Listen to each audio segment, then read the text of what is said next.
right thing in this. We want all Thank you. options to be added in the bill. Shri Dharmendra Yadav ji.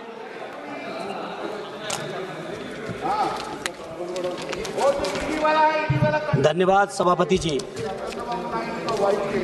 मैं अपनी party Samajwadi party अपने नेता आदरणीय अखिलेश यादव। एक second बैठे Ramesh ji he has made a personal observation. I will 1 second. He has made a personal allegation against you. I have already ruled that will not be on the record. A matter which is not on record, why should you counter? And also he has also withdrawn it. Please, no need of a personal explanation because that is unfair. The chair has already ruled and he has also withdrawn. So there is no need of any explanation. A matter which is not on record. Yes, Dharmendra Yadav ji. अच्छा, बहुत बहुत धन्यवाद सभापति जी। सभापति जी, आज सदन में अचानक ही आया आंध्र प्रदेश पुनर्गठन संशोधन विधेयक 2026। यद्यपि बेहतर होता पहले से नोटिफाइड होता तो और व्यापक चिंतन करने का भी समय होता, मौका होता, लेकिन ये जिस रूप में भी बिल आया, मैं अपने नेता आदरणीय अखिलेश यादव जी और अपनी पार्टी की ओर से इस बिल का समर्थन करता हूं। सभापति जी, समर्थन तो करता हूं, लेकिन समर्थन के साथ साथ कुछ सवाल हैं। हमारी पार्टी का सवाल है आंध्रा के साथियों से, विशेषकर टीडीपी और एनडीए के लोग जो सत्ता चला रहे हैं या जिन्होंने विधानसभा से प्रस्ताव पारित किया है।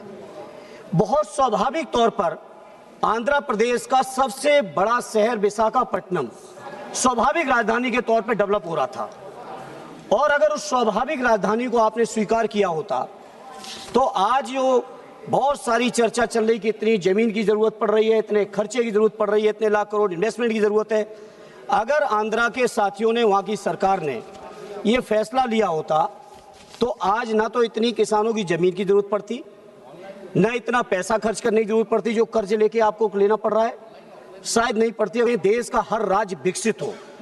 और स्वाभाविक है, राज्य की व्यवस्था चलाने के लिए बिना स्थायी राजधानी के कोई व्यवस्था चल नहीं सकती, इसलिए देर से ही सही एक स्थायी राजधानी की जो पहल की है उसका हम अपनी पार्टी की ओर से पूरा का पूरा समर्थन करते हैं। सभापति जी, जहां हम समर्थन करते हैं वहीं सवाल बहुत गंभीर हैं। जैसा कि टीडीपी के साथियों ने भी कहा, बीजेपी की तरफ से भी सीएम रमेश जी ने कहा कि इतने किसानों ने अपनी जमीन दे दी, किसानों ने जमीन दी, ये किसानों का बड़प्पन है, लेकिन जमीन लेने से पहले सरकार को यह सोचना चाहिए कि जो 2013 का भूमि अधिग्रहण बिल अधिनियम पास हुआ इसी सदन से, क्या 4 गुना मुआवजा आपने किसानों को दिया है? क्या उसके साथ